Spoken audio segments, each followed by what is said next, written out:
Я Євген Синельников. Нам треба все переробити. Однозначно.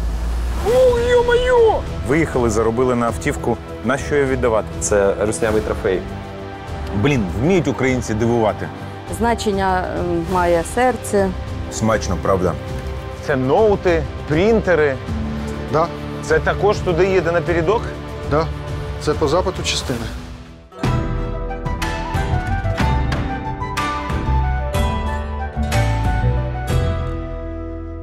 Всім привіт! Вітання з Вінниці. Сьогодні будемо дізнаватися, як змінилося життя у найкомфортнішому для життя місті України.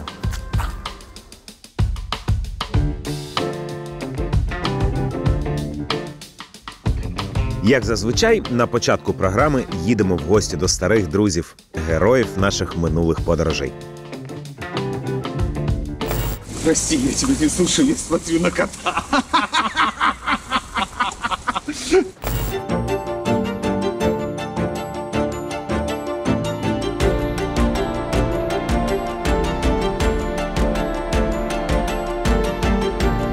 Не відволікаю? Ні, все нормально. Допоможу там. Зараз будемо пакувати. Зараз побачиш, як це пакується наживо. В тебе буде унікальна можливість все зробити. Давай закінчимо тут з екскурсією. Давай маленьку екскурсію. Так, там побутова те, що стосується, побутова техніка, умовно так називаю. Там фонарики, батарейки, мобільні телефони, роутери. Підійди сюди, дивись. Це те, що кладеться в кожну машину. Ага. Домкрат, вогнегасник, підкачка, набор інструментів, трос.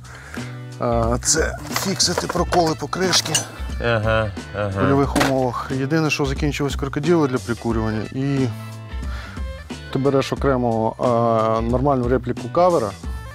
Ну, да, я розумію. Наповнюєш її. І ми просто її наповнюємо. Бачу, що тут у вас. Так, це у нас іде тактика. Рації, РПСи, це сухі душі, наплічники різні. Окуляри тактичні. Да.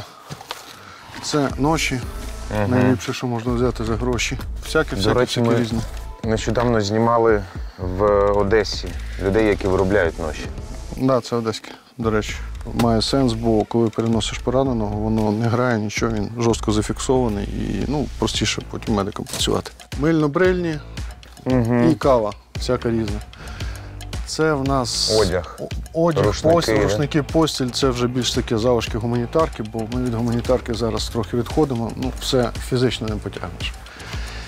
Це в нас їжа, там в самому кінці дитяче харчування і залишки форми. Форму будемо відшивати. Тобто оце все по формі, те, що ти бачиш, мазута, все, що було, яка тканина була, ти відшивав. Ну так, зараз це прям на вагу золота, така тканина. І вже готуємось до осені. Пішло взуття. Це вже вінницьке виробництво. Стіму. Роблять ок. Ось до кросівочки 2 рочки. Бігаю, як дядько. Так, чіпляй коробки. Да. І пішли. Ти пилку затягнув, Юр? Чи тільки держаки? Ти тільки держаки кинув? Все загрузив? Забери ноут. Не, ноут. Ноут забери. 1, 2. Жень, цепляй принтер. Давай. Оп. Це ноути, принтери.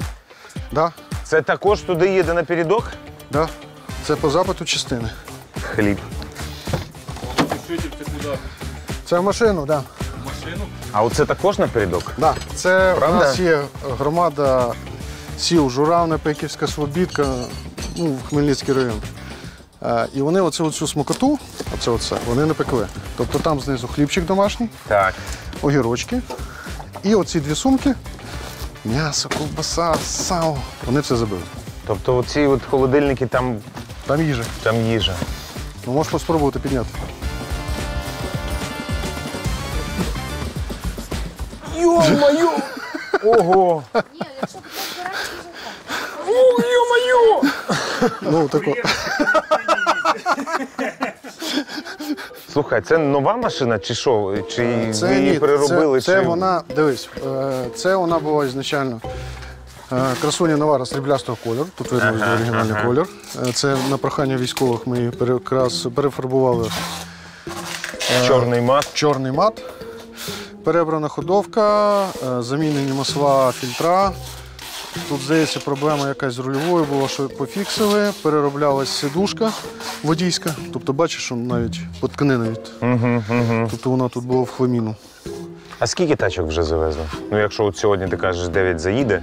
Тонь, а скільки тачок ви зараз? Більше 50 вже? Ну, ми після 50 збились, треба знову бухгалтерію. Зараз їде скільки? Зараз 8 чи 9? 9. 9 Навара та пожарка. Цікаво спостерігати за нашими волонтерами. Це такий свій світ, своє життя. Порпаються. Нащо вам це треба? Мені це треба. А як ви знаходите людей, хто їде?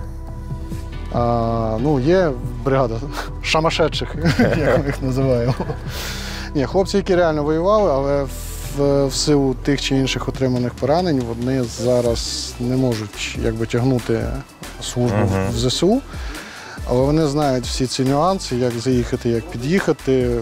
Вони знають, відрізняють по звуку, де летить, до них летить, не до них летить. Вони це все чують. Вони це все розуміють. Тобто, там не треба пояснювати. Почалось повномасштабне вторгнення. Да? Вінниця все одно була всередині країни якийсь такий безпечний куточок. Але після того був приліт такий немаленький. То мені от цікаво. Трухнуло. Трухнуло, будь здоров. Да.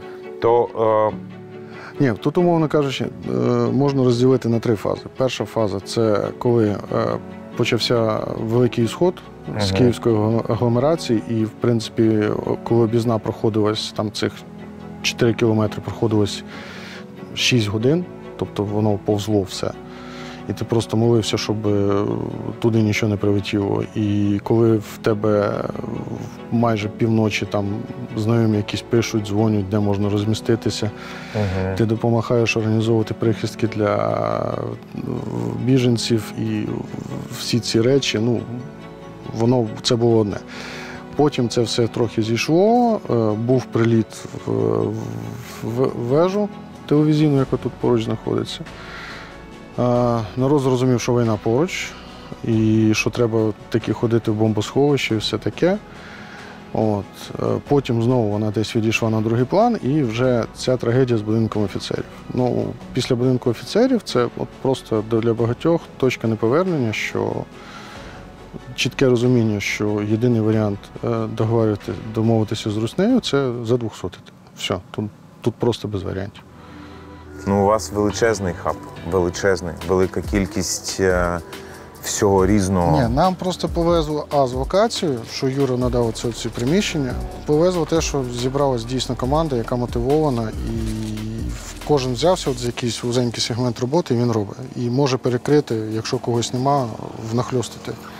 От скільки людей все це тягне? Об'єднує там різні країни, перебирає, збирає, завантажує. Костяк команди 12 людей, фактично. 12 людей? Всього. Причому частина з них працює дистанційно. Київ, за кордоном. І основні рішення приймаються колегіально. Тобто, якщо бачимо, що десь якийсь перекос, якщо одна людина, то це важко. В цій ситуації то тут тільки командна робота. Такий собі міні-генштаб на волонтерському, локальному рівні. Маленький, але генштаб. Видно було, що це нового. Отак от його закинь просто і все, якщо спиною.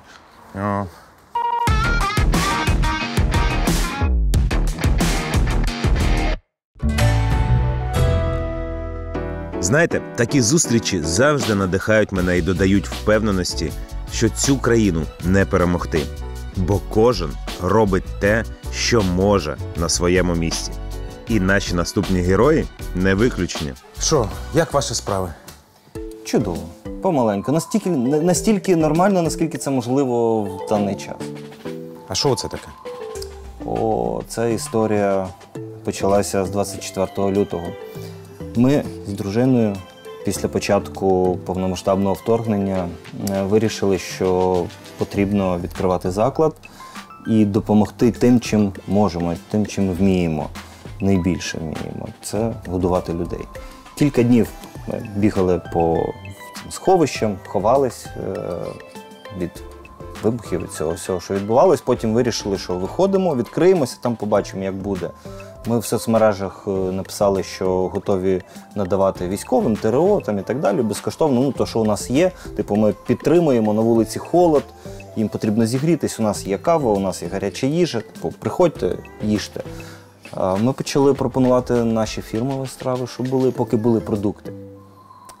І продукти закінчились. Швидко, дуже швидко закінчились. Ті запаси нових ми отримати ніяк не могли, тому що всі постачальники не працюють. Ми почали скупляти в магазині, що було, що ми могли тут такого готувати. У нас кухні немає. От у нас гриль невеличкий, в якому ми готуємо фірмову страву, і маленька духовка для сирників, в якій ми запікали сирники. Тільки сирники. Що тут можна ще приготувати? Ні витяжки, ні плити. З дому притаскали мультиварку. Угу. Одну, другу взяли у кумів. Що можна в мультиварці приготувати? Кашу. Кашу. Пішли в маркет, купили, що там було, там ще якісь залишки гречки були. Зараз називають її гречана ікра, да? От, ще тоді залишки гречаної ікри цієї, там ще якихось круп накупили. Курятина була, ми її давай скупляти, там гомілочки, щось таке. От.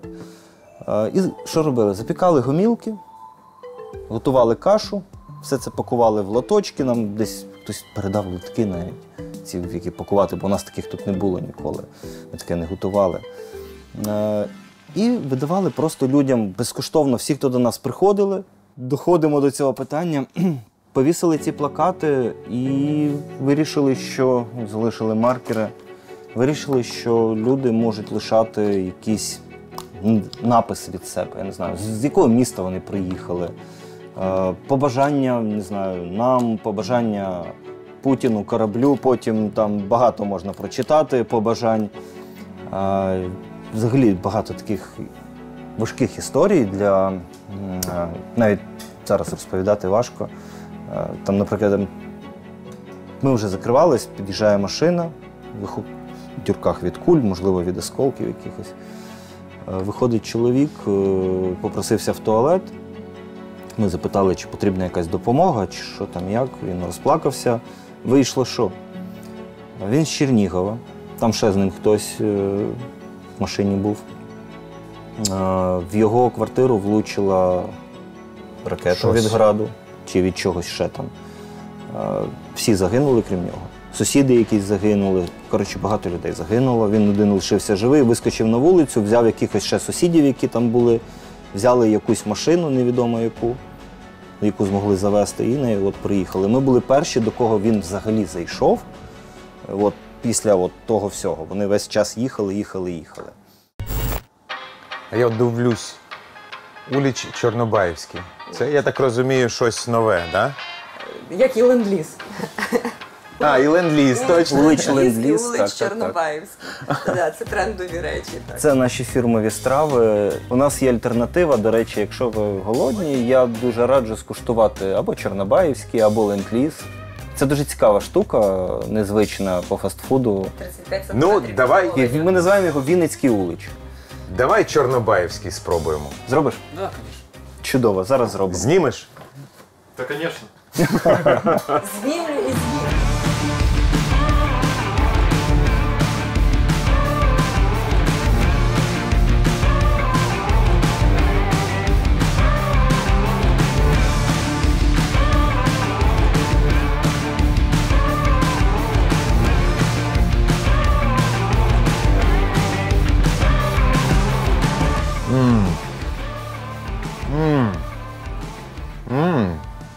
Прикольно.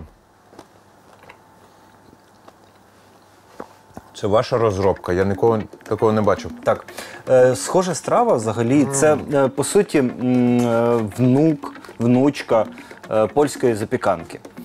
Вони роблять подібну штуку на батоні з грибами смаженими, кетчупом і майонезом. Там, такі прикрашають соусами. Ми взяли за основу цю ідею переробили повністю саму булку, цей багет, цю паляницю багет нам роблять на замовлення по нашій рецептурі. І далі вже начинка – це все моя авторська розробка. Смачно. Хай смакує. Смачно, правда. Смачно. Це справжній український фастфуд. Ну, такий стрітфуд. Це альтернатива класичному фастфуду. Всі ми знаємо шаурма, кебаб, да, і ще називають бургери, хот-доги, там, ну, піцу ще можна назвати, да, там, частково стрітфудом. Ми вирішили дати якусь альтернативу людям, типу щось незвичне.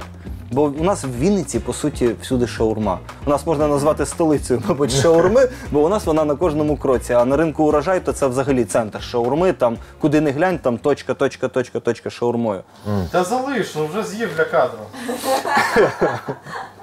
Так? Досить, я вже розказав. Ну, замов собі ще. Зараз я ще зробимо. Не обов'язково маєш з тобою ділитися. А зі мною? Бляха-муха. Реально смачно. Реально. Це дуже смачно, насправді, так. І сам хліб прикольний. А ще хотів, знаєте, що спитати? Бачу, у вас там є соус. Так, є таке у нас. Це ваш соус.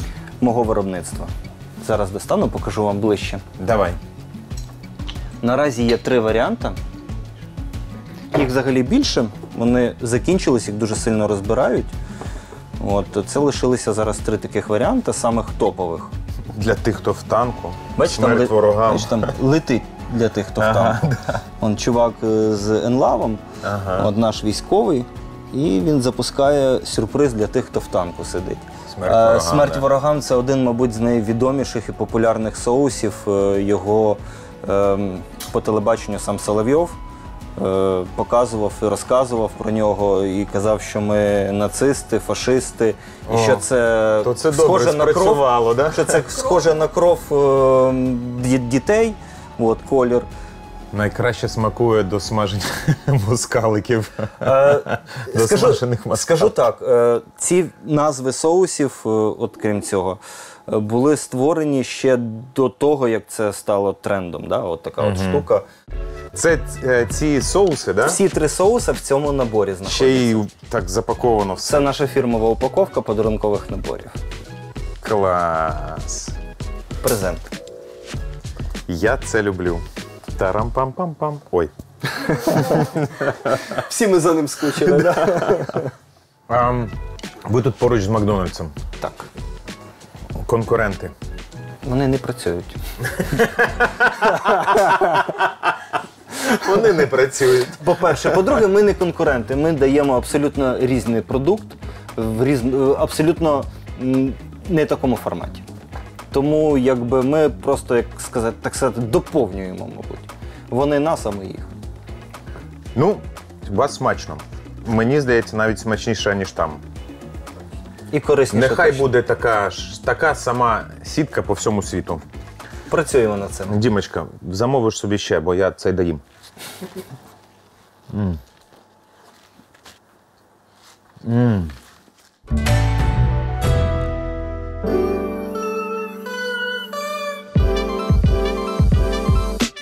Друзі, хвилинка підтримки вітчизняного виробника або рекомендую те, що сам купую. Хто слідкує за мною в інсті, може пам'ятати сторіс з плакатом «Люди в космос літають», а ви якусь фігню зробити не можете.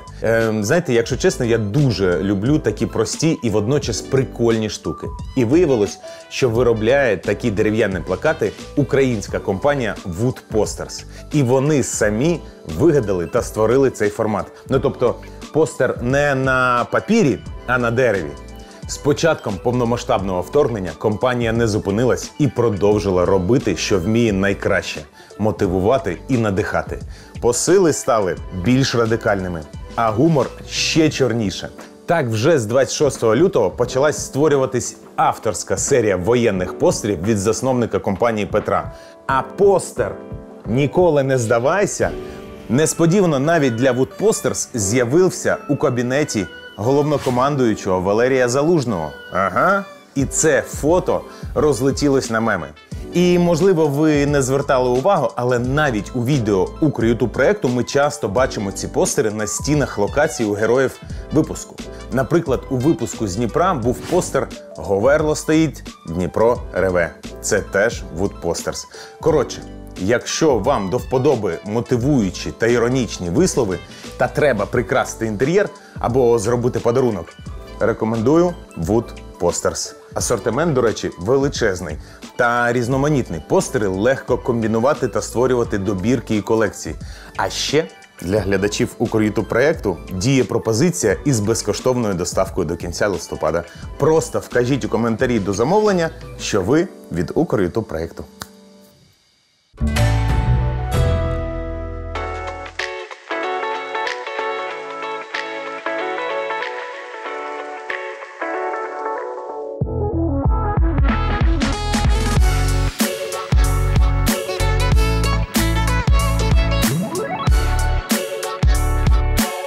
Друзі, зараз йдемо до ще одних наших друзів, які займаються вихованням дітлахів. Зараз це дуже важливо. Сгорел деревянный каркас, и оно все было в таком очень аварийном состоянии, рухнула крыша, и нам пришлось еще и сносить остатки. То после этого уже все, надо сказать, ну что ж, как бы. И мы решили, а мы отстроим новый дом. Такие, денег нет, сил нет, материалов нет, но мы раз и написали в Фейсбуке, там, ребята, вот у нас такая беда случилась. Женя. Леша. Салют. Даша. Привіт. Привіт. Ку-ку.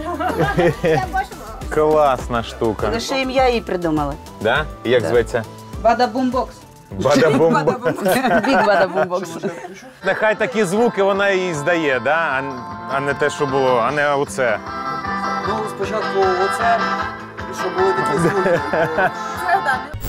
Розповідайте, Це дівчата. шалена Дашка, з нею шалена Анічка, це шалена Катя. Ми цю хату будували двічі. Якщо хочете цю історію тих часів, отут буде посилання, десь зараз вилезе. Так. Це там був у нас випуск такий. Спочатку в нас була така ідея, що є діти, яким не підходить школа з різних причин. Одні батьки кажуть, що ми, в принципі, просто хочемо, щоб в нашої дитини було довше дитинство без усіляких там турбот, домашніх завдань і всього цього. І хочемо, от буде, ми самі зробимо все, що треба, всьому навчимо, але десь треба тусити. Інші діти отримали в школі свою порцію булінгу, і їм вже ця школа сидить отут. Треті діти мають дислексію, і їх там пресують. І таких дітей, як виявилось, дуже багато. І ми вирішили створити такий простір для дітей, які не хочуть ходити в школу, і назвати його «Божевільна школа». Десь скільки ми, майже рік ми кайфували тут абсолютно з дітьми, в нас були шалені проекти, заняття, тут такий був двіж, були спікери там з усього світу, приїздили, це в ковід, до речі. А потім почалася війна. І був перший день, і це була Дашкіна ідея. Вона каже, слухайте, давайте напишемо, що в нас можна зупинитись. Київ їде, нема людям де спати. Люди на дорогу, на яку вони витрачали 3 години, витрачають 12-15 годин, вони з дітьми, з тваринами. Давайте відкриємо двері школи. І виявилося так, що ми були першим прихистком в Вінниці. Тобто ми так швидко на це зреагували. На питання, де можна зупинитись у Вінниці, була відповідь в Божевільній школі. І почалися просто безкінечні дзвінки. У нас був ромський табір навіть тут. Ромський табір. Ні, серйозно, це не просто ми тут як ромський табір, а позвонила дівчина, її звали Діана, я пам'ятаю, я щось не звернула уваги, я думала, якийсь акцент такий дивний. А потім я прийшла, бачу, що так 16 чоловік лежать зверху. Але все було дуже чисто, дуже класно. Вони після себе все лишили під лінієчку. Взагалі, люди дуже класні. Ми жодного разу за весь цей час ми не перевірили документи у тих, хто тут ночував. Тут все було просто на довірі. Люди дзвонили, вони вже заселились, а потім ми приходили і вже дивилися на них там. Ми дуже швидко зробили такий фандрейзинг, тобто наші друзі з усього світу, побачивши, що тут коїться, вони просто стали пропонувати нам допомогу в різних і агрегатних станах. І один з них – це були гроші, і ми витрачали їх на прихисток, ми купували матраси, ми купували якусь мінімальну базову їжу. І це теж такий процес, який потребує часу і сил. Так, урокочне. Урокочне, да. Отут у нас висить розклад. Це таке нагадування про те, що колись ми жили нормальним життям. Ну, тут видно, що у нас немає, більшість предметів, вона не схожа на ті, які в звичайній школі. От у нас є, наприклад, йога, або у нас є предмет коло, або ЧГК, це що де-коли, психологія. Скелетон – це дуже важливий персонаж. Скелетон це він у нас був в самій першій локації, яку ми орендували в квартирі. У нас був на Хеллоуін, ми зробили скелетона, повісили його на двері, і потім ми переїжджали, і діти сказали: «Ей, алло, ви що, скелетони не забираєте?»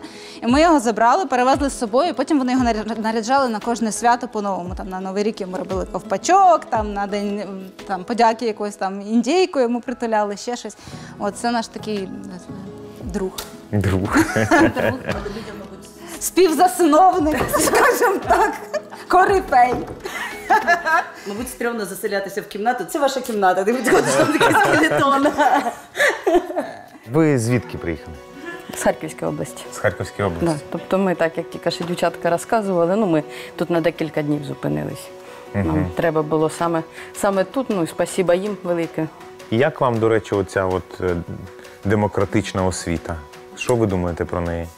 Ну, як чесно, це, на мою думку, я працювала в звичайному дитячому садочку.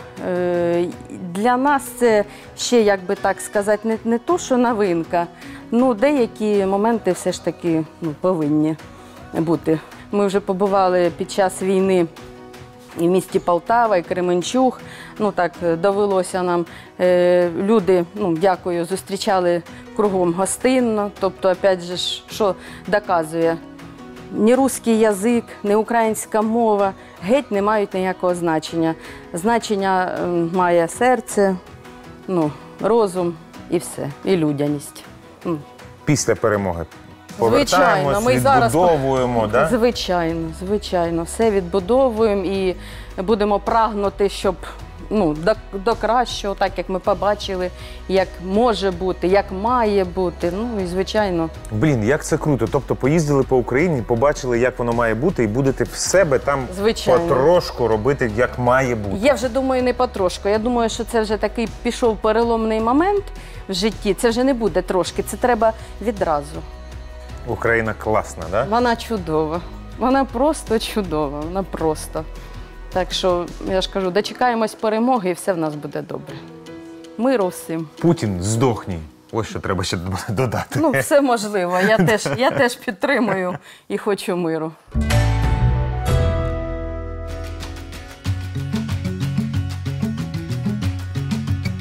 Вінниця прийняла українців зі всіх постраждалих регіонів та міст, зокрема з Маріуполя. І для маріупольців тут працює спеціальний центр допомоги. Що, як справи? Так, все добре. Працюємо заради наших шановних маріупольців, які сьогодні знаходяться на території Вінницької області. А що, скільки їх? Мабуть, у вас саме точна буде інформація. Так, зазначу, мабуть, спочатку, що ми відкрили з 24 травня. І якщо ми кажемо за цифри, скільки ми вже напрацювали з нашими маріупольцями, то у нас вже зареєстровано за 3 місяці більше 3000 наших шановних маріупольців, які мешкають як на території Вінницької громади, а також на території Вінницької області. Дякую дуже. Це нема за що. Як ви тут? Облаштувались вже? Так, ми зняли тут квартиру. Я в червні їздила до Маріуполя, намагалась забрати дідуся. Ох, і як воно? Він на відріз сказав, я не поїду, бо в мене тут бабка, тут мої дівки померли, я не поїду нікуди. Але на Маріуполь дуже важко дивитися. Я навіть не змогла там переночувати. Я їздила у село поряд, бо йдеш як по Silent Hill. Це зруйновані домівки, наша квартира повністю згоріла. Дідуся перший під'їзд та половина другого, а його стояк трішки вцілівці. Да. От часи. Перший згорів, другий згорів, а його вцілів. І це вже добре. Це вже нічого. Значить, наша ключова філософія роботи – це підтримати та допомогти нашим маріупольцям. Якщо ми кажемо за підтримку, то в нашому центрі є такі, ми надаємо консультації. Це юридична допомога, психологічна допомога та медична допомога. Тобто до нас приходять люди, звертаються з якимись проблемами до фахових спеціалістів, і ми надаємо вже фахові відповідні консультації. А щодо допомоги, то ми дуже тісно співпрацюємо. Це гуманітарна допомога. Ми видаємо продуктові набори, а також гігієнічні набори. Але цей перелік ми завжди його розширюємо, бо потреби дійсно збільшуються, є запити на інші речі. Ми працюємо з міжнародними різними донорами, з волонтерами, будь-з ким, хто готовий сьогодні нам допомагати. Для того, щоб отримати, це має бути маріупольська прописка, чи як ви це перевіряєте? Так, у нас є перелік територіальних громад, перелік громад, які входили до Маріупольської міської ради. В 2014 році прийняв з Донецька дуже багато, майже 200 тисяч наших. Ми не казали, що вони переселенці, ми завжди казали, що це наші нові маріупольці. Наші нові маріупольці. То вони, хто до нас звертається, повинна бути або прописка Маріупольської міської територіальної громади, або довідка переселенця з Маріуполя. І дуже добрі люди, і немає ганьби ні за російську мову, ніхто нічого не каже, що я там не буду з тобою розмовляти, якщо ти розмовляєш тільки російською мовою. Бо в мене діти маленькі, вони не дуже розмовляють українською. Ну, поки що. Поки що, так. Поки що так. Але дуже гарно до них ставляться, дуже гарне ставлення до переселенців цілком. Допомагають. Клас. Місто Маріуполь з перших днів масштабної цієї війни прийняв на себе цей удар. Місто було взято повністю в облогу. Росіяни, Російська Федерація і так звана ДНР не випускала людей. Хоча ми організовували евакуаційні колони. Ми над цим дуже довго працювали. Ми питалися це зробити, щоб якомога швидше їх звідти дістати. Але коли наші люди і коли ми під'їжджали до цих ось нульових блокпостів, які там стояли, то нам росіяни казали, в нас немає наказу випускати нікого з міста. Людей. Ми спочатку відкрили такий центр в місті Дніпро. Він був самим першим. Ми розуміли, що там багато людей, які виїжджали з цієї території. Перевалочний пункт. Перевалочний пункт, вони там залишалися, там дуже є багато. То ми там перші відкрили цей центр. Ми зрозуміли, коли ми відкривали ці центри, було дуже важко, я вам хочу сказати. Тут була важлива підтримка і наших міжнародних партнерів, і муніципалітетів, які нас приймали. Так, зазначу, що вже по Україні вже відкрито 11 таких центрів. Ми не зупиняємося. Ще готуються до відкриття ще 4 центри. І ми будемо розширювати цю підтримку та допомогу для наших маріупольців. В серці міста Вінниці ми відкрили серце Маріуполя. Так, сьогодні до нас дуже багато приходять маріупольців, які хоча б навіть не приходять за допомогою, а хочуть просто зустріти своїх близьких, своїх мешканців міста Маріуполя і просто поспілкуватися. Тобто тут навіть більше не про волонтерку, не про допомогу, а про спілкування, про... Задача центру не стає просто, знаєте, роздати гуманітарну допомогу. Основна задача – це підтримка. Над нашим Маріуполем майорив український прапор, і ми його відбудуємо точно. Блін, це і пробіжимо ще через наш фонтан. Да. Ой, фонтан жалко. Вивезли. Вивезли? Вивезли, фонтан вивезли, навіть плитку вивезли. Фонтан вивезли? Фонтан вивезли. Да ладно? Його вивезли. Його, коли вже там скінчились трохи ці бойові дії, його одним з найперших, що зробили, це його вивезли. Вивезли всю повністю техніку, яка знаходилась в лікарнях. Сучасна, вона нова, дійсно, ми відкривали нові кардіоцентри, сучасні центри медицини. Все повністю було, що вціліло, вони його все в перші дні просто вивезли. І зараз вже в порт приходить там якийсь паром з Російської Федерації, і також далі все потрохи вивозиться. На жаль, так. А ви звідки? З Маріуполя. Да? А як вам Вінниця? Дуже добре. Добре? Да. А чим подобається? Тут много новостроек. Да, еще она красивая. А люди як тут? Тоже Хороші? хорошие. Да. Угу.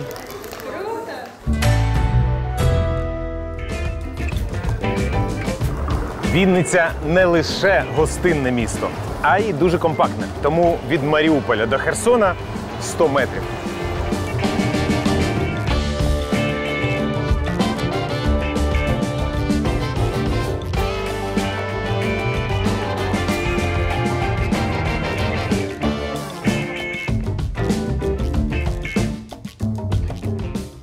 Все спочатку, бо він не знімав. Хорошо. То ви самі робите морозиво. Так, ми 15 років робимо морозиво. 20 років тому поїхали з чоловіком на заробітки в Італію, там працювали. Потім навчилися готувати смачне морозиво і приїхали в Херсон готувати натуральне морозиво, яке назвали перфетто. Зараз переїхали до Вінниці. Так склалися обставини. Розумію. Що ж зробити? Життя продовжується, треба жити, працювати, робити те, що ти вмієш. Ми дуже любимо свою роботу.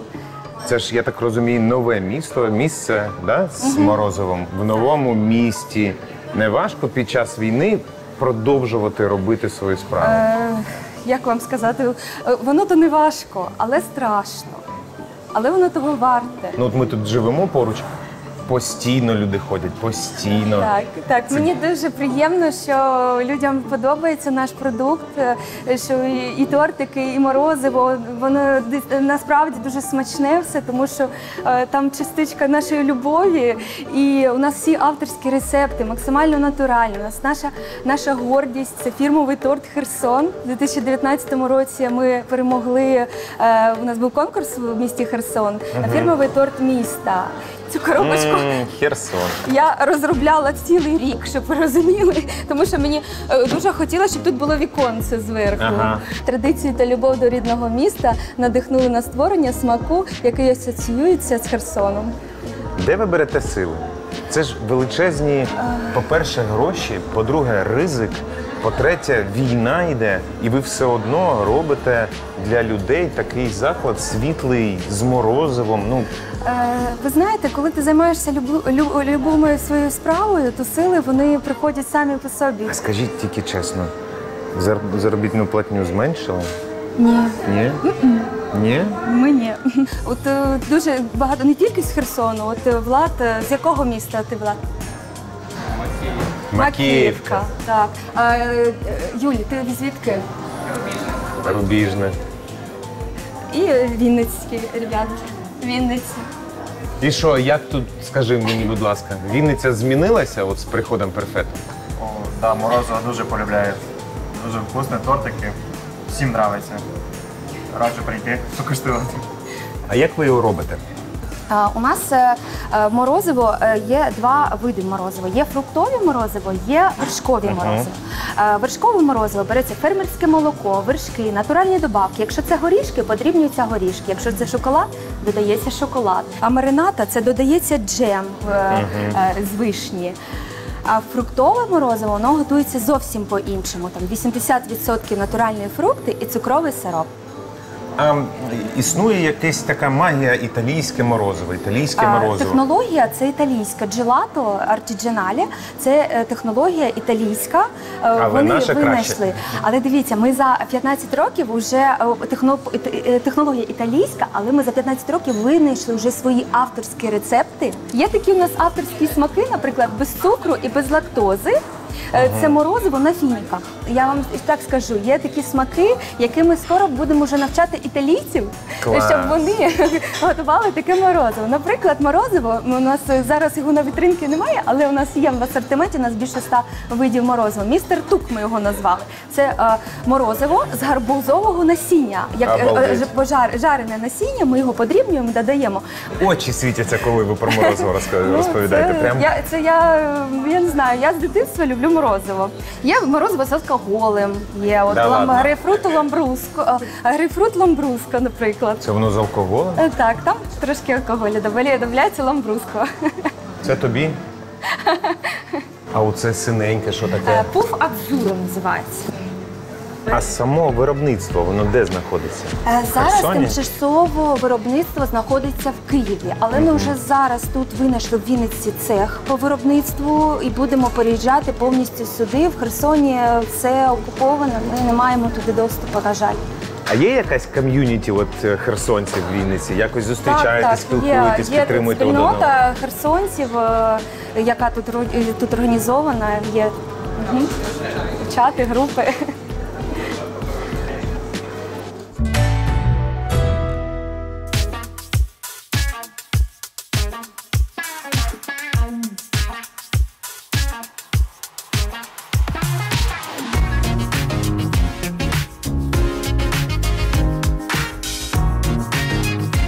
Що тут у вас відбувається?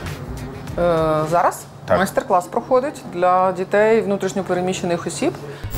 Доброго ранку, рада всіх тут бачити. Мене звати Олена, прізвище моє Павлова. Я досліджую подільську кухню І сьогодні ми з вами приготуємо унікальний суп, який ви ніколи в житті не їли ніде. Ми зваримо суп з яблук.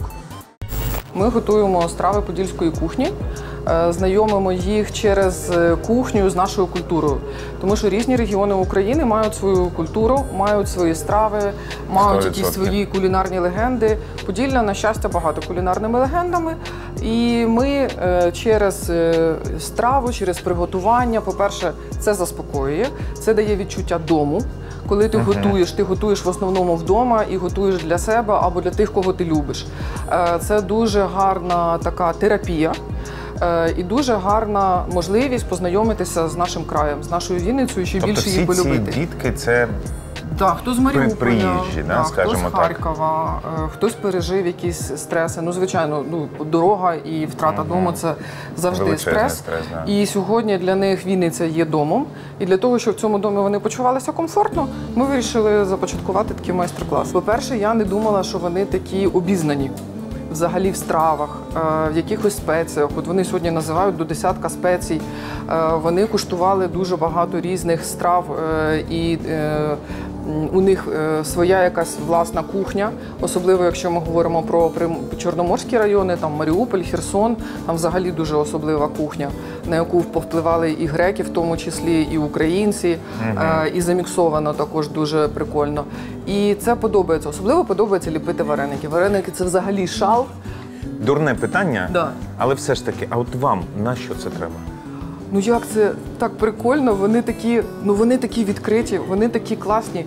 Це ти віддаєш і отримуєш від них дуже велике, я не знаю, задоволення від цього процесу. По-друге, ти все більше дізнаєшся про культуру інших регіонів від дітей. Вони ж по-іншому це все сприймають. У них це все якось через якусь безпосередність дитячу. Вони стільки історій розказують.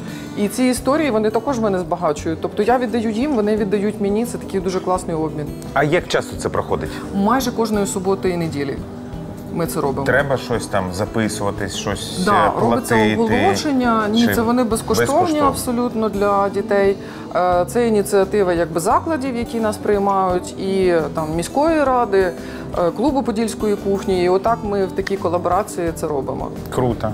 А що, як багато взагалі людей в Вінниці Дуже зараз? багато переселенців. У нас десь близько 30 тисяч тільки у Вінниці, а в самій області майже 400, по-моєму, тисяч переселенців. Ого! Ну, тому що вона безпечна, вона на перетині шляхів, сюди зручно з'їхатися. У нас всі дитячі... І комфортно жити. Да, всі дитячі табори забиті, всі санаторії, гуртожитки дуже багато. І в школах проживали, і дуже багато позабирали до себе родин. От коли починалося це все, ну, в мене в квартирі точно була перевалочна база. Там одні приїздили, другі їхали. І коли ми починали волонтерити, ми робили таку волонтерську кухню, годували в тому числі там і внутрішньо переміщених осіб, і ЗСУ, і тероборону. Коли пішов запит на подільську кухню до мене, то ми придумали такий борщ на вишні, який став уже легендою в Вінниці, і у багатьох ресторанах його вже можна скуштувати. Такий спеціалітет, якого більше ніде не готують, а от в Вінниці його готують. Борщ на вишні? Борщ на вишні, так. Поборщим. Ну давайте, можна спробувати? Борщ? Да, одну порцію. Конечно. Клас. Конечно. Клас. Зараз я все скуштую. Як я скучив за цим. Вибач.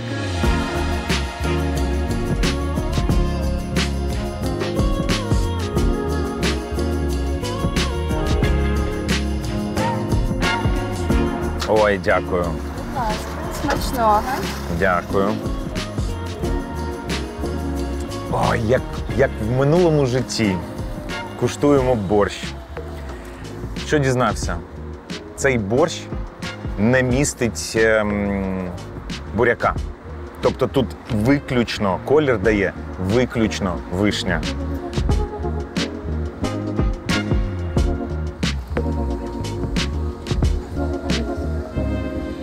Це наче борщ, от зі смаком, звичайний український борщ. Але оця кислинка, яку додає вишня, він такий не то щоб більш насичений, а довгограючий смак. Спочатку це смак борщу, після того смак вишні, а в кінці ще один такий легкий смак залишається. Дуже прикольно. Блін, вміють українці дивувати. От об'їхав всю Україну, куштував стільки борщів. І здавалося, ну неможливо мене вже здивувати борщем. Можливо, Вінниця може. А отже, у нас на столі 2 борща. А це значить що? Це значить, що в нас зараз буде... Правильно, макнув мені навушники в борщ. Вибач. Оце видно, не оператор.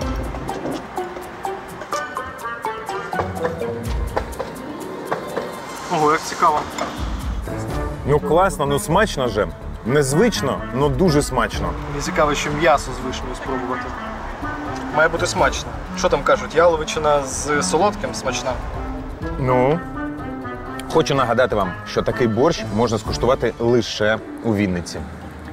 І це класний привід завітати сюди в гості. А ти м'ясо спробував? Ні, ще ні. М'ясо шикарне. Клас? Шикарне м'ясо.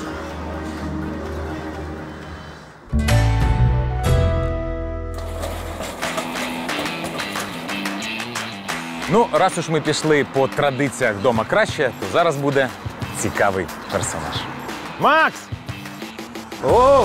Оу! Салют! Ласкаво просимо. О, дякую. Бонжорно. Бонжорно, бро. Я тобі окуляр не розбив? Все добре. Супер. Ну, заходьте. Заходимо, пішли розглядатись. заходимо.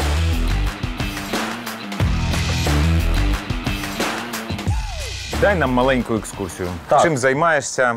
Що цікаво? Як настрій? Хлопці та дівчата готують одяг під розпис. Я розписую одяг. До речі, можу і на тобі розписати, якщо хочеш. Футболка в тебе чорна, якраз підійде під сірий балончик. Але не цей, це лак. Там на задньому плані стоїть машина, це експеримент для ЗСУ. Робимо напередок тачку. Чуваки з Гіпнотюнс Арткар напередок? Арткар напередок. Пішли подивимось. Пішли. Арткар напередок.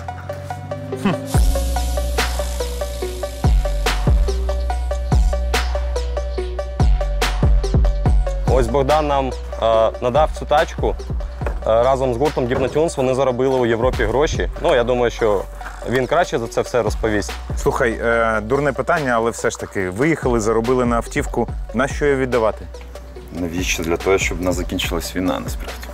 Бо російський такий слід на українській території – це дуже ганебно, і ми хочемо, аби це все закінчилося. Як це так розмалював? Та я ще не розмалював. Мені просто цікаво, ну знаєш, воно ж військова автівка, має бути особливий там хакі, я не знаю. Ну, насправді ми у декілька шарів це робимо, це ще не фінальний варіант, тому що, наприклад, зараз чорний, він дуже виділяється, але це так зроблено для того, щоб коли ще це покриється цвітом хакі, щоб воно було більш таке густе. Коротше, мені складно це пояснити з технічної точки зору, тим паче, що в мене немає якоїсь профільної освіти. Тому я просто на інтуїції стараюсь зробити саме так, щоб вона виглядала як хакі. Ось. Зараз розкажи мені, будь ласка, ось про ці малюнки. Угу. Про саму форму, як ти її знайшов, як вона... Не треба, ми проти паління. Вибач, пізніше. Ладно.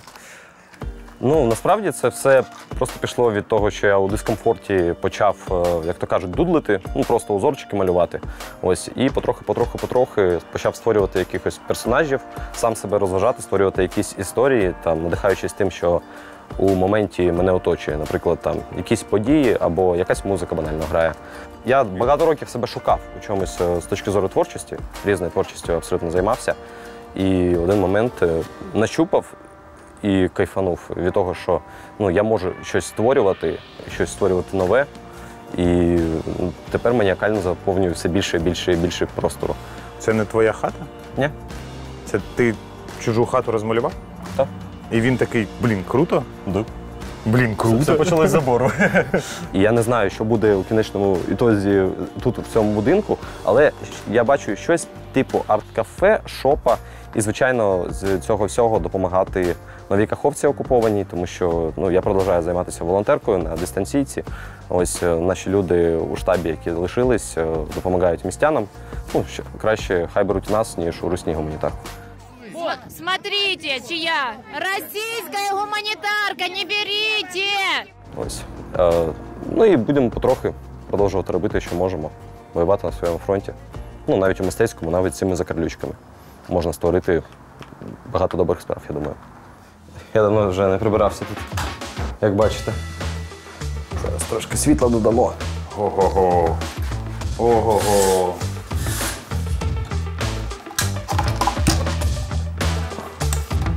Як тобі така мала? Ти їх розмальовуєш? Так, да. Але це така класна, що аж не хочеться. Це руснявий трофей, який відработав по їм же. В Бучі. Ось. Красуня, а? Угу. Це муха. РПГ-22. Я її розмалював, коротше. Це трофейні орківські і не тільки трофейні орківські. Я співпрацюю з одним музеєм, з точки зору безпеки зараз не буду це називати. У мене навіть бумажка є від Мінкульту. Я роблю велику експозицію, велику виставку у музейному просторі і на бартерній основі мені підганяють такі приколи. Получається, Лачин пише, мені інформаційну підтримку надає. Ми зараз допомагаємо 4 підрозділам. Це підрозділ ССО «Азов» і підрозділ «Новий» спецоперації на Херсонському напрямку. І чувакам, які, собственно, підігнали нам з-під Києва. Я запустив збір на 2 мільйони гривень. Ось, і по 500 тисяч кожній бригаді я хочу зібрати, кожному підрозділу. І ті люди, які донатять найбільшу суму у цей збір Монобанку, ось, вони отримують там цей must-have, це друге місце, це третє місце, це наскільки пам'ятаю, вертольотна пушка. Це я ось такі маркери зробив, коротше. Прикольно. І це там 4-5 місце, і декілька ще приколів, які там я роблю зараз з гільз. Я взагалі таку приколяху роблю. Опа! Всякі такі штуки. Всяке різне, щось пробую. Які часи, такі безділушки. Да. Слухай, скажи, будь ласка, чого ти приїхав саме в Вінницю? Чого обрав це місто? Взагалі в мене 1 іюня мала бути і у фінальному ітозі була виставка у Київській галереї мистецтв «Лавра».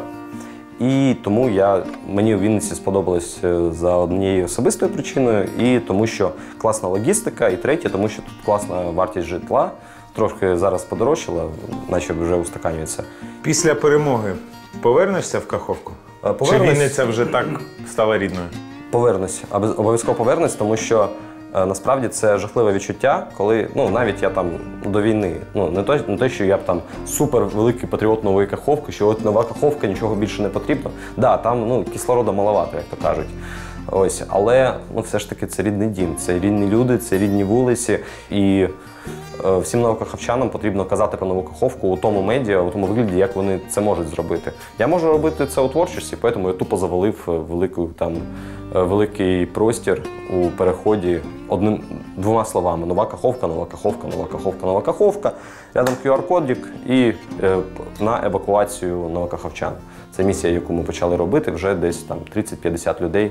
Актуальна цифра, на жаль, немає. Скоріш за все, вже 50 є. Тому що 30 було, а вже пройшло тижня-півтора, там просто займеться мій колега.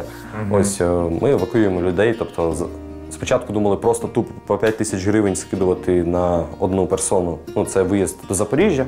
Ось, ті, хто взагалі не можуть виїхати, тому що в них там, допустим, 3 дітей. Не можуть вони просто йти 20 тисяч гривень, а перевізникам пофіг.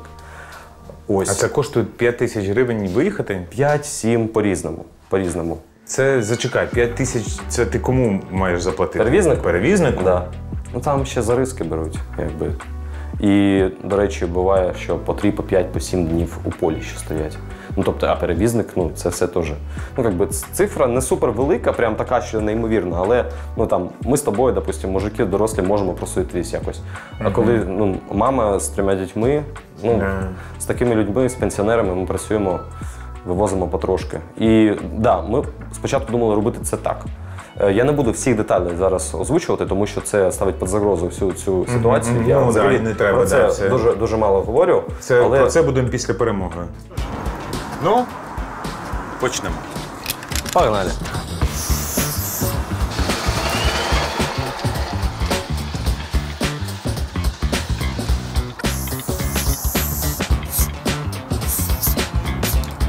Ну, начебто, ні, не все.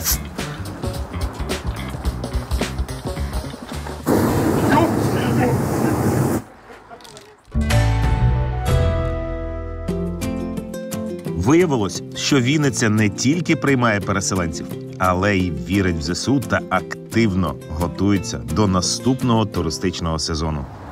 А раніше була вулиця Леніна? Так. А ще раніше Поштова, остання зупинка трамвая першого Вінницького, жіноча гімназія. І далі вже був яр і цвинтар, називався Каліча.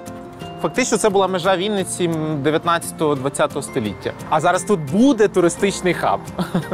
Я думаю, що він буде точно після перемоги. От акурат закінчиться війна, і ми зразу відкриваємося.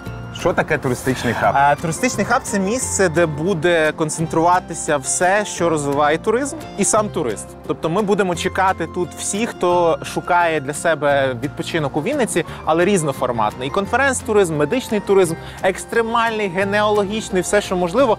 Все, що не тільки фонтан, умовно кажучи. І ця будівля особлива тим, що... Все, що не тільки фонтан. Не фонтан. Пішли подивимось. Давай. Танюш! Це буде майбутній цифровий кіоск інтерактивний, тобто можна буде вибирати собі теж інформацію, дозвілля, що куди їде, як добратися до різних точок в місті і в області. Тобто це буде такий 24/7, коли тут не будуть люди. Друзі, а скажіть мені, будь ласка, це красива будівля в самому центрі, відновлена, все тут сенсорне, все красиво. Це держава дає гроші? Чи як це відбувається? Чи що взагалі відбувається? Це 100% інвестиція міської ради. Ну, пішли дивитись. Круто. Запрошую. Дякую. Хочу спитати таке провокаційне питання. На півдні є море, да? Є Карпати, є промисловий схід. Чим буде брати Вінниця? А ви, я думаю, вже сьогодні зрозуміли, що саме Вінниця – це місто затишку, це місто гармонії. І дзен. Саме Дзен. тут, ви вже чули про Вінницький дзен? Чи ви його відчули? Ні, я відчули? Відчув. Вінниця взагалі історично така дуже збалансована. Вона то була на краю імперії, то була в центрі от зараз нашої країни. І от в нас географія, історія, схід, захід, південь, північ. От ми хочемо бути таким комфортним хабом і для відпочинкового туриста, і для ділового туриста, для медичного. Загалом оця рівновага, мені здається, є головна фішкою Вінниці, яка приваблювала і до трагічних подій. Зараз вона дуже сильно допомагає, власне, от в цій психологічній реабілітації тих, хто до нас приїздить. Так, ну розповідають зараз про цеглу. Що це, як це і чому це Ви, цікаво? напевно, помітили, що в Вінниці дуже багато історичних будівель цегляних. Силікатна цегла – це був основний такий будівельний матеріал, так як, умовно кажучи, на півночі чи на заході деревина, або десь пісковик. От в нас це цегла. І найцінніше, що в рамках реконструкції ми знайшли декілька царських цегл, і вони були з різними клеймами. А клейма – це окрема історія, тому що там Пріма, Лондон, да, всі думали, що це в Лондоні вироблено. Насправді був такий підприємливий виготовлювач цегли Ісак Лондон, і він, відповідно, писав то правильною енкою, то оберненою енкою. Ну, це як Абібас, умовно кажучи. Там Різбок, от Ріта, от всі ці торгові марки. І дуже цінна ось ця цеглина, тому що вона обгоріла, її якраз демонтували. Це свідчить якраз про 44-й рік, коли тут була пожежа з відступом німців. Це, я жартував, бо в нас просто... так, на кожному поверсі питають, це що? Ну, це якщо комусь не подобається, то він буде тут вішатись.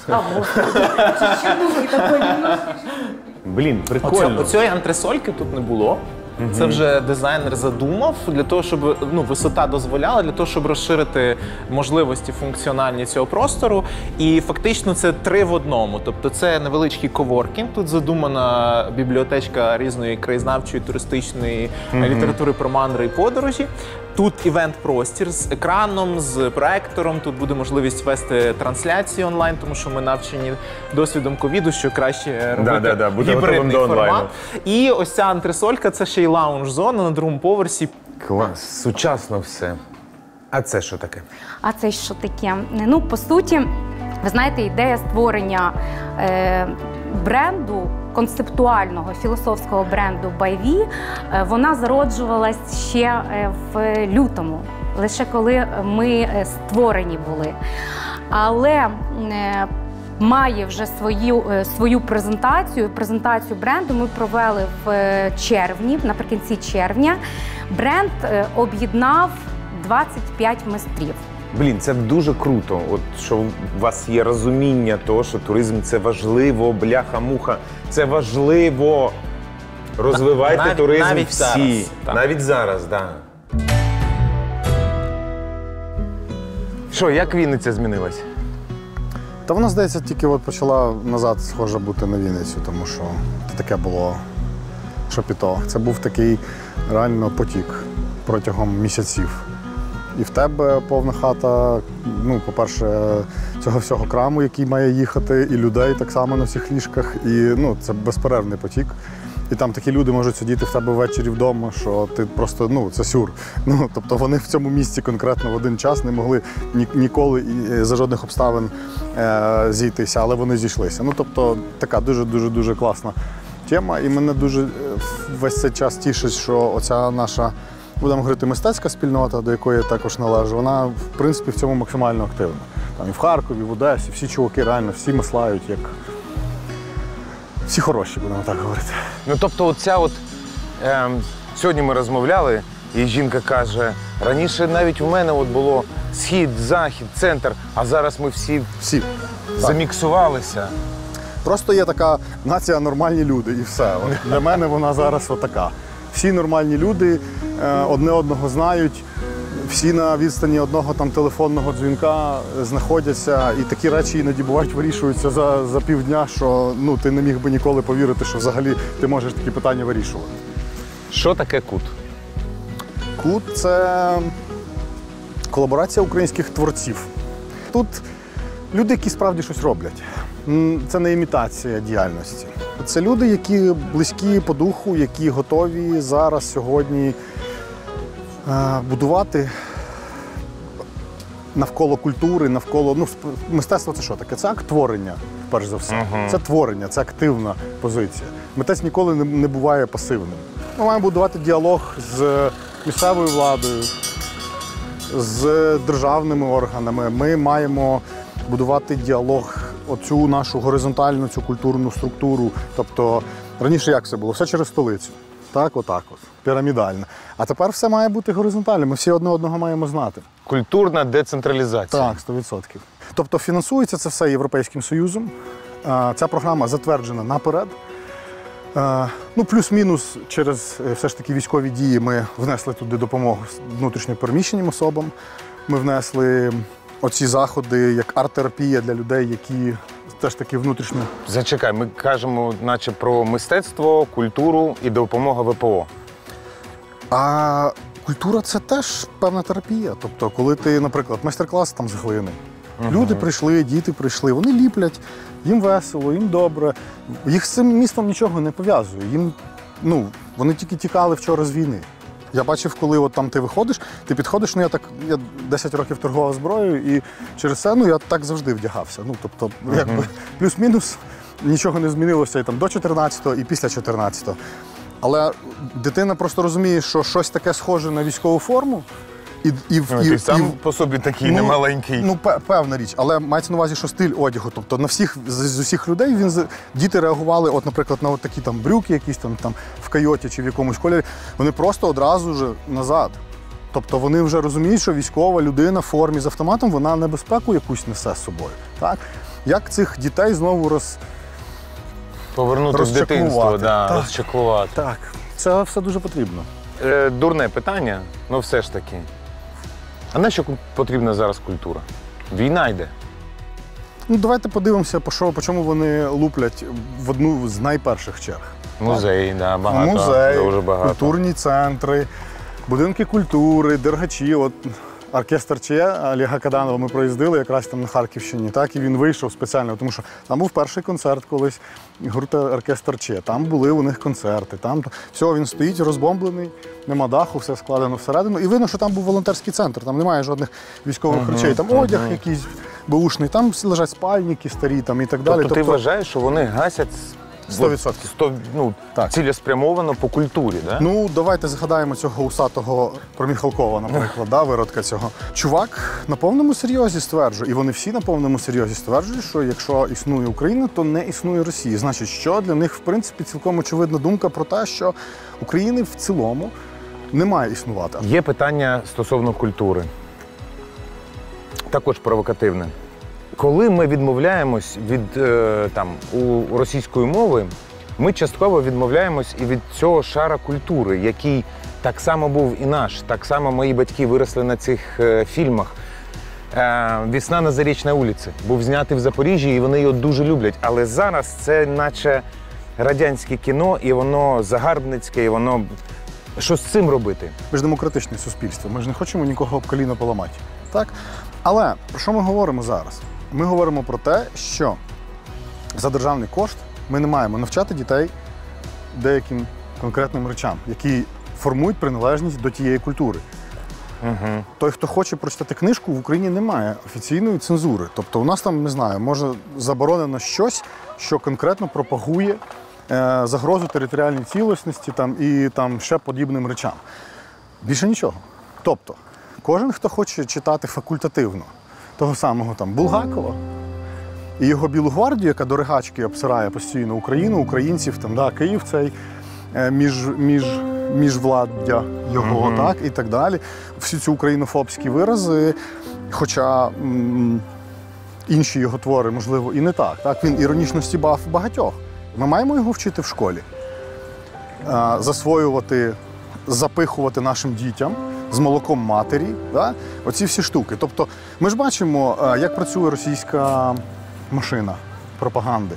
Вона працює з сенсами. А сенси звідки йдуть? Це культура. Тобто найтонший, найнижчий, найперший шар, який тобі підстеляють, як під штрудель яблучний, оцей тоненький коржик. Туди лягає одразу, що радянський солдат – це визволитель. Так? Вони одразу надають певному іменнику певний прикметник. Солдат-визволитель. Кого визволили? Вони всіх загнали в ГУЛАГ. Вони всіх загнали в табори. Міні-Вінниця. Міні-Вінниця. Доброго дня. Доброго дня. Оце частина мистецтва, культури взагалі, такий просто міні-парк. Ну, теоретично так. Можна сказати, що це жодного стосунку до культури немає. Але архітектурний спадок, він зазвичай стоїть окремо, якщо говорити про це. Але оце відображення для людей, які в Вінниці ще не були, це дуже класна штука, це такий крючочок, гачочок, за який всі потягнуться, а я хочу це подивитися, а де це? Дуже красиво, я б хотів би його глянути. Да? І це, і це, і це, і це. І тоді люди потроху йдуть на це все дивитися. І насправді у нас дуже зараз толково розвивають саме цей туризм, який присвячений історичному спадку, цьому матеріальному, архітектурному, всім цим нашим місцям навколо Вінниці теж дуже крутим. Ми не знаємо України. Ми не знаємо нашої країни. Оце, що я і хотів почути. Приїхала що людина, насправді... де Вінниця? Що в Вінниці дивитися? Це можна, це можна, це можна. Це, до речі, саме склеп, в якому похований пан Пирогов. Видатний хірург, лікар. Ми були там. Під цією церквою він якраз і лежить. Тому зараз наш внутрішній туризм насправді. А після війни, будьте певні, і туризм із Європи сюди, для того, щоб подивитися, що ж це таке насправді, що це за звірі такі, що вони так там боролися за свою незалежність, за свою свободу, і настільки їм ця демократія дорожча, аніж комфорт, і аніж багато інших речей. І наша, насправді, найбільша, я би так сказав, інтенція сучасна – це збудити інтерес в людях, не змушувати. Не штовхати кудись. Інтерес.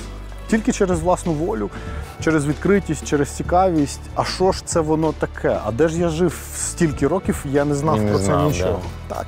Основний принцип у цьому всьому напрямку має бути змагальним. найбільші американські музеї можуть працювати за грантовою системою. Тобто їм нічого не гарантовано на наступний рік. Вони мають бути цікаві людям. Вони мають їх приваблювати. Вони мають за них боротися і за молодих, і за тих, хто старше. Вони мають продавати квитки, вони мають робити, якщо хочете, якісь провокації в інформаційному полі. Тобто якось це все... бути потрібними. Так, іти до людей, а не не просто існувати. Так, тітонька спить собі там в залі, плюс-мінус біля скелета там умовного мамонта якогось, чи там якогось там австралопітека, чи ще когось там з дубіною, там, і все. Нікому це не треба. Ніхто тут не ходить. Саме конкурентний принцип тільки, виключно він може нам забезпечити розвиток. Тобто, вірно я зрозумів, для того, щоб культура наша мала якийсь розвиток в потрібному напрямку, нам треба все переробити. Однозначно. Зруйнувати все, що є, от всі ці міністерства, всю цю херню. Руйнувати і переробити. Обережно руйнувати, але руйнувати однозначно. Ну, от саме в такій країні хочеться жити, де всім, в принципі, можна все, якщо ви нікому не заважаєте. І це красиво, будь ласка. Кохайтесь. Чорноброві. Але не з москалями.